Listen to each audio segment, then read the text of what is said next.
Grand road परिसरामध्ये इमारतीचा काही भाग कोसळलेला आहे आणि या दुर्घटनेमध्ये एका महिलेचा मृत्यू झालाय तर 3 जण जखमी झाल्याची माहिती आहे। अग्निशमन दल घटनास्थळी दाखल झालाय आणि जखमींवर सध्या जवळच्या रुग्णालयामध्ये उपचार सुरू आहेत। इथल्या एका चिमुकल्याचं रेस्क्यू सुद्धा करण्यात आलेलं आहे। मुंबईच्या ग्रँड रोड या परिसरामध्ये इमारतीचा काही भाग कोसळला आणि या दुर्घटनेमध्ये एका महिलेचा मृत्यू झालाय।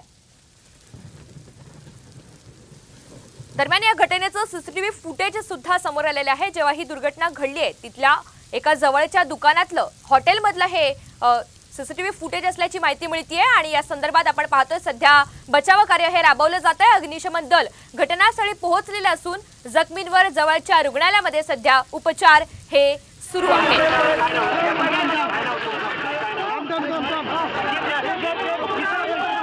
ढिगारा उपसण्याचं काम सध्या सुरू आहे आणि या ठिकाणी जखमींवर उपचार सुद्धा सुरू करण्यात आलेले आहेत। दुर्घटनेमध्ये सापडलेल्या इथल्या नागरिकांचं सध्या रेस्क्यू केलं जात आहे। त्यांना बाहेर काढण्याचं हे बचाव कार्य सुरू आहे।